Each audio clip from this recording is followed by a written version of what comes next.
Un saludo a todos los que me escuchan en estos momentos, a toda la población de salud, médicos, enfermeras y demás profesionales de salud que nos escuchan en estos momentos y nos ven.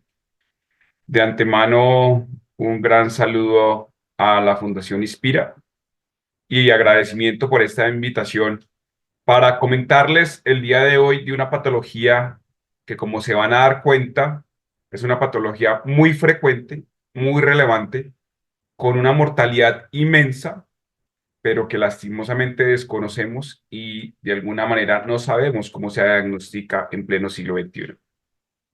Soy el doctor Julián David Gaitán, médico especialista en medicina familiar.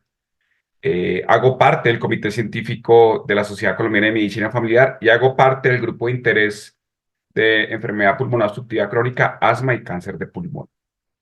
Y en el día de hoy le queremos transmitir una información de suma importancia de cómo podemos de alguna manera entre todos, disminuir la mortalidad por cáncer de pulmón.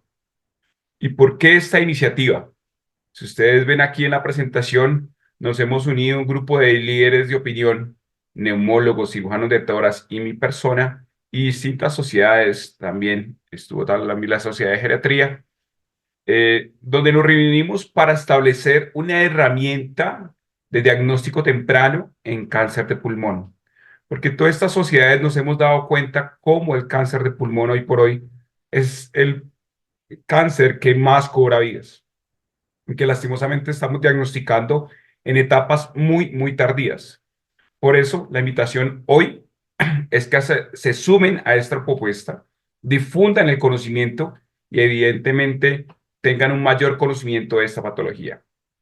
Por eso, el título de la presentación es Sospeche, identifique y remita, el algoritmo que salva vidas.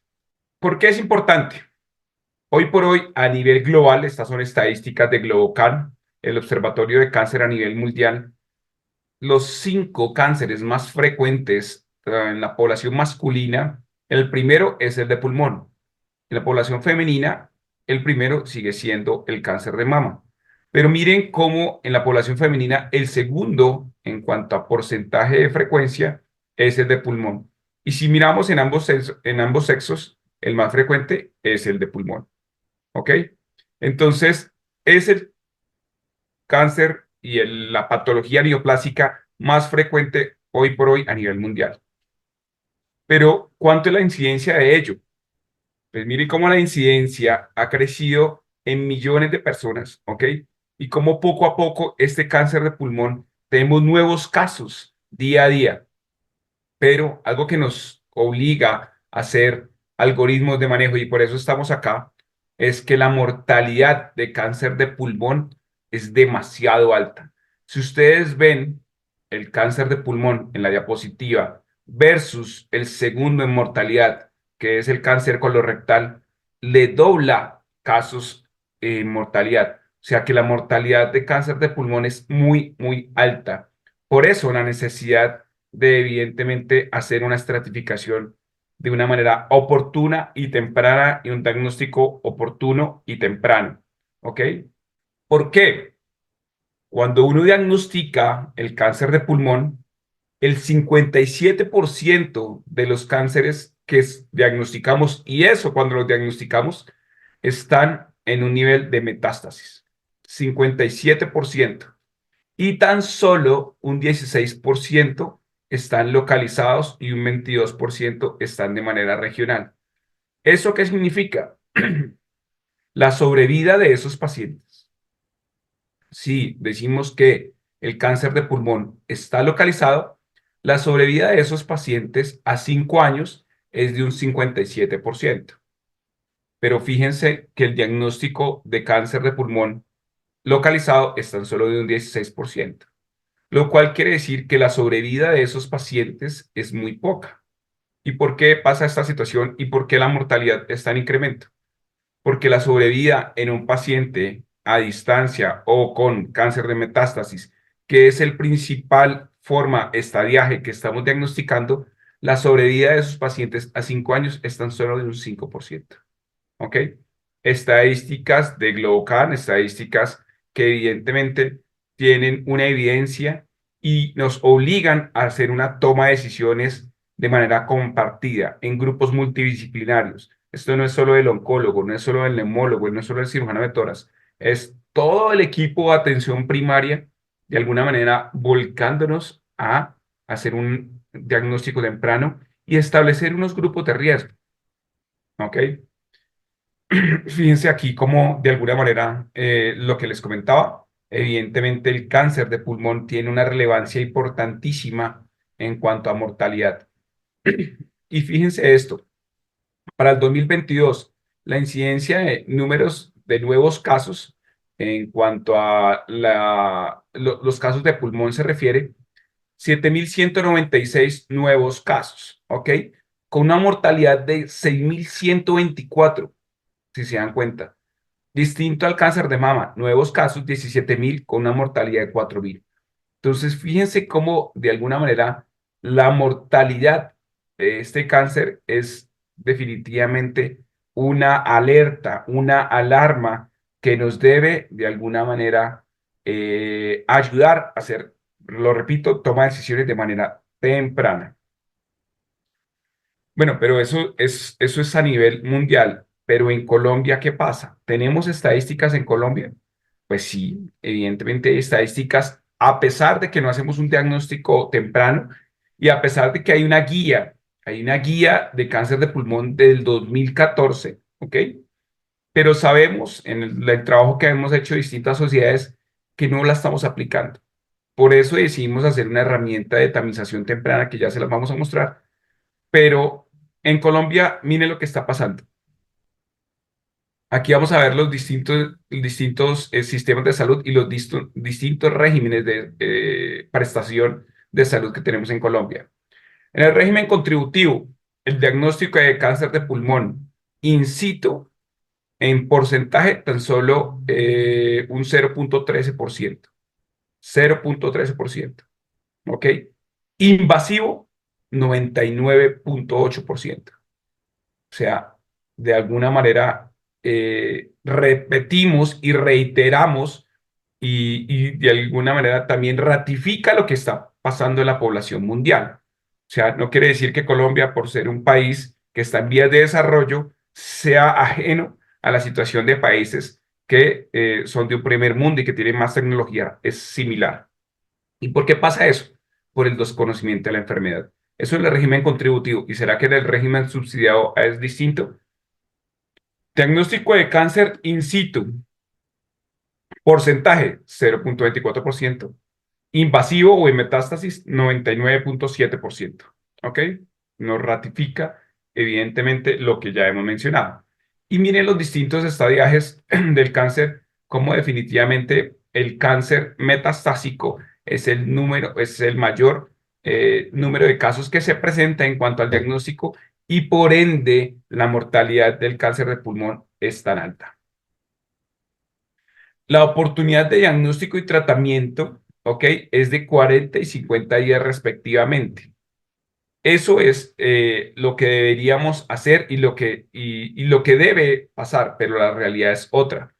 De acuerdo a los indicadores de la cuenta de alto costo, en el país, y me permito leer la diapositiva tal cual para que se les quede a ustedes esta lastimosa cifra y indicadores. En el país y en la mayoría de las regiones no se alcanzaron las metas de los indicadores relacionados con la estadificación de nuevos casos y la detección temprana.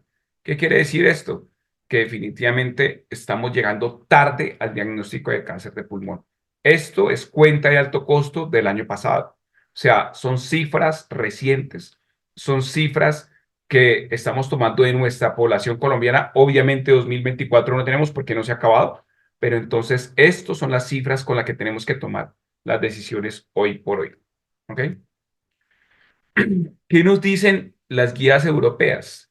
Que son de alguna manera unas guías que son referentes para toma de decisiones y para hacer un cambio en el manejo de esos pacientes. ¿Qué nos dicen estas guías? Evitar la demora en el periodo de diagnóstico y tratamiento. ¿Ok? Integración de equipos multidisciplinarios, Ya lo decía yo, esto no es del oncólogo, del cirujano de tórax, esto es un equipo unido. Por eso, como lo vieron al principio de la presentación, esto fue un tema intersociedades, donde cada una de las sociedades nombraron un líder de opinión y se unieron. Y la experiencia ha sido muy bonita en que hemos estado socializando esta ruta en distintas regiones del país y ha sido aplaudida porque por primera vez queremos cambiar la mortalidad de una situación que hoy por hoy está cobrando miles de vidas. Entonces, esto es para que se sumen personal de enfermería, personal de nutrición, personal de médicos generales, personal de PIP, prevención y promoción, para que nos ayuden a disminuir la mortalidad por cáncer de pulmón. Implementación y adherencia de guía de cáncer de pulmón. Vuelvo y les digo, el Ministerio de Salud, el Ministerio de Protección Social, tiene una guía que usted la pueden, es una guía de acceso libre, de acceso directo, que está en la página de la guía del Ministerio de Salud y es una guía del 2014. Como nos trae a colación esta presentación, les voy a presentar una herramienta de diagnóstico muy sencilla, muy fácil, para que ustedes puedan realizarlo en todas de sus clínicas, instituciones o atenciones o centros de atención en salud. Beneficio de instituciones personal con alto volumen y especialización en cirugía de cáncer de pulmón y otros procedimientos. Evidentemente tenemos que conocer cuáles son los centros que nos quedan cercanos, cuáles son los centros que tengan experticia en el tratamiento avanzado en el cáncer de pulmón, porque muy seguramente la idea de estas presentaciones es hacer un diagnóstico temprano, pero ese diagnóstico temprano nos obliga a hacer una remisión temprana a instituciones de excelencia, de eficiencia en esta patología. Necesidad de la confirmación patológica en pacientes con lesiones sospechosas. ¿A qué hacemos referencia? Esas lesiones, cuando ustedes se encuentran en la radiografía, nódulo pulmonar solitario, ¿qué debemos hacer con ello?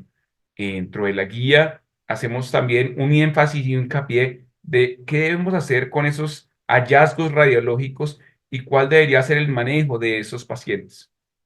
Integración con equipos de cuidados paliativos. Evidentemente, esto es una realidad que estamos diagnosticando pacientes con cáncer de pulmón en estadios muy avanzados. Por ende, debemos ofrecer a estos pacientes una calidad de vida al final de la vida y debemos mejorar esa calidad de vida a pesar del diagnóstico tardío. Tenemos que ofrecer los mejores elementos para tener una certeza de que estamos haciendo bien las cosas. Implementar medidas para mejorar la calidad. ¿Y calidad en qué? En cuanto a toda la ruta integral, en cuanto al diagnóstico, el tratamiento temprano, la rehabilitación, el acompañamiento a los familiares y cuidadores, porque muchas veces son ellos que nos van a ayudar a mejorar esa situación de mortalidad en esos pacientes. Y muchas veces no los incluimos en el cuidado. Entonces, implementar medidas para mejorar la calidad y usar herramientas para que los pacientes tomen decisiones. Y aquí es fundamental en cuanto a herramientas de toma de decisión para los pacientes, la cesación de tabaco. El principal factor de riesgo para cáncer de pulmón es el tabaquismo, es el uso nocivo del tabaco. No que el paciente dice, no, doctor, yo dejé de fumar, pero ahora estoy usando cigarrillo electrónico o dispositivos electrónicos.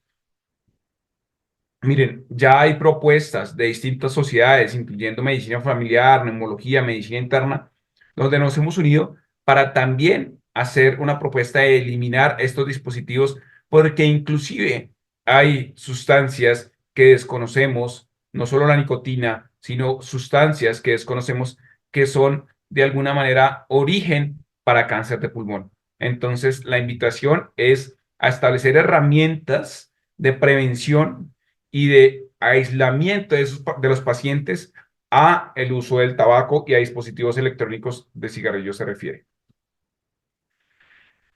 Y sí, ¿cuál es la conclusión? De que definitivamente el cáncer de pulmón es altamente prevalente y tiene una altísima mortalidad, que la mayoría de los diagnósticos los hacemos en espacios, en diagnósticos tardíos, en estadios tardíos, y obviamente eso impacta de manera negativa, a manera de conclusión, que tenemos que identificar grupos de riesgo, como lo acaba de mencionar, y todos los estadios son candidatos a terapia o a manejo farmacológico que impactan de manera positiva. No quiere decir que el paciente con estadios avanzados no le podamos ofrecer nada. No, evidentemente sí hay herramientas farmacológicas que tienen un impacto en la calidad de vida, pero obviamente si lo diagnosticamos en una etapa temprana, pues va a ser mucho mayor, como lo vieron en las anteriores diapositivas, la sobrevida de esos pacientes en los próximos 5 años.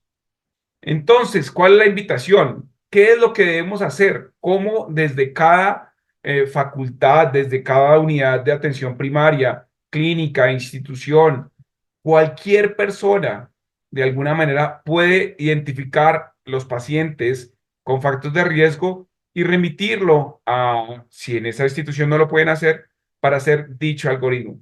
¿Cuál es el algoritmo?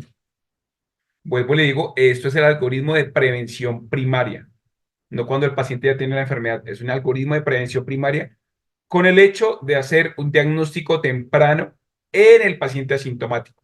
Porque el paciente sintomático, refiérase el paciente sintomático que está con tos, con pérdida de peso, o que ya con, para el personal que no es médico, esputo o expectoración con sangre, pues es otro algoritmo diagnóstico. Pero como les indiqué, este algoritmo diagnóstico es para pacientes asintomáticos que requieran hacer un estadio temprano, que por sus factores de riesgo, por sus condiciones, debemos realizar un estudio diagnóstico que nos arroje si hay un diagnóstico de cáncer de pulmón.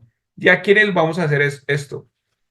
Paciente asintomático en edades de 50 a 80 años. ¿Ok? Hay un asterisco. ¿Y por qué hay un asterisco?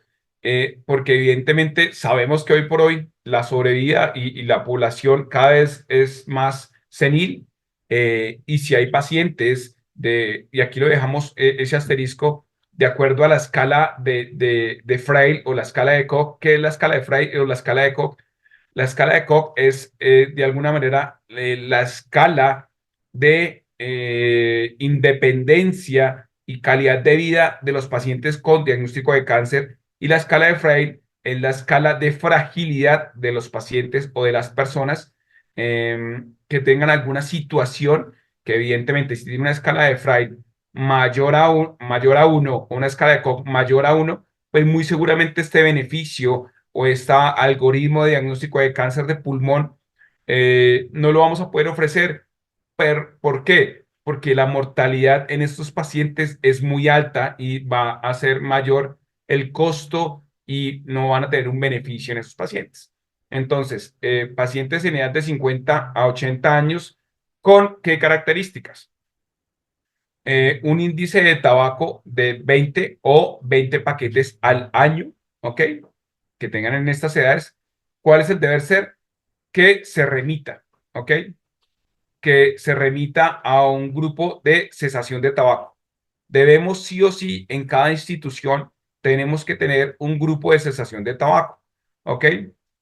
Pacientes que hayan cesado tabaco o en ese índice de paquetes año con una disminución o que hayan dejado de fumar, para que me entiendan, menos de 15 años, también se benefician por ese riesgo residual que tienen esos pacientes. ¿Ok? Los pacientes que tengan EPOC, enfermedad pulmonar obstructiva crónica, son pacientes que también se pueden llegar a beneficiar. Recordemos que la principal causa de EPOC es que el tabaquismo, y esos cambios que se presentan en la estructura pulmonar favorecen a que se desarrollen una neoplasia pulmonar. Y pacientes de riesgo de exposición a asbesto y radón son pacientes que eventualmente, si tienen las anteriores condiciones o si todo el tiempo están expuestos a asbesto y radón, pues sí o sí se benefician de herramientas diagnósticas para diagnóstico de cáncer de pulmón. ¿Y cuáles son esas herramientas diagnósticas? Las herramientas diagnósticas que tenemos a la mano y que están cubiertas por el Plan de Beneficios de Salud es realizar, como su nombre lo indica ahí, un TAC o una tomografía computarizada de baja dosis.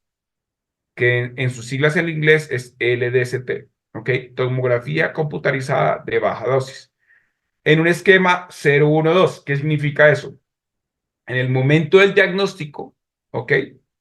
En el momento en que usted de alguna manera identifica estos grupos de riesgo, lo envía a una institución donde le realicen este TAC de baja dosis, ¿ok? Hacia el año y a los 2 años. 3 tomografías. Que si eso va a tener una implicación en cuanto porque le están colocando un estudio que puede generar emisiones de radiación, puede tener o lo puede perjudicar. No, no. ¿Por qué? Porque el beneficio es mucho mayor, ¿ok? Entonces, dejemos ese pensamiento de que no, es que un TAC cada año va a ser más perjudicial. Completamente errada ese pensamiento y la idea es en el momento en que identifiquemos estos pacientes con factores de riesgo, enviarlo a una institución donde cuenten con esta tecnología de una tomografía computarizada de baja dosis. Y hoy por hoy en Colombia, centros que hacen esta tomografía son muchísimos, ¿ok? Obviamente el paciente debe dejar el cigarrillo, debe evitarse esa exposición al asbesto, al radón, ¿ok? Al dispositivo electrónico, porque la idea es identificar el factor de riesgo, diagnosticarlo y si no lo tiene, pues evitar ese riesgo y suprimirlo al máximo, ¿ok? Si en algún momento de ese esquema de radiología o ese esquema de intervención diagnóstica en el esquema 012 eh, es positivo, que es LUNRAX. LUNRAX es la memotecnia que vamos a utilizar y ese LUNRAX lo han escuchado ustedes como en la mamografía que le hacemos a las pacientes, inclusive también a veces a los hombres, que nos describen BRAFs. Para el cáncer de pulmones, LUNRAX, ¿ok? Si el LUNRAX es positivo, inmediatamente lo debemos remitir a neumología o cirugía de tórax. ¿Por qué colocamos un asterisco ahí también? Porque sabemos que muchas poblaciones que no tienen acceso a supraespecialistas o a especialidades de segundo nivel, debe haber un médico facultativo para toma de decisiones, que en este caso puede ser el médico internista, el médico familiar o el geriatra. ¿Ok? Por eso consideramos en área rural, donde no se cuenta con estas especialidades, quien toma la decisión es el médico internista, el médico familiar o el médico geriatra. ¿Listo? Ahora bien, si el paciente está sintomático, que puede llegar a suceder, ¿ok?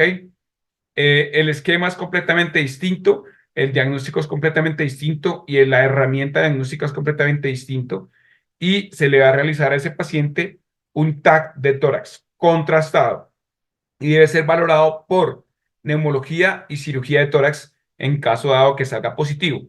Y si es negativo, ahí sí el seguimiento lo hace exclusivamente en neumología. ¿Por qué? Porque ese paciente tiene factores de riesgo y está sintomático. ¿Ok? Con esto que pretendemos, hacer un diagnóstico de manera temprana, hacer diagnósticos in situ y evidentemente mejorar la sobrevida en esos pacientes que si se dieron cuenta la mortalidad es altísima, es altísima. Y Colombia no es ajena a esta situación.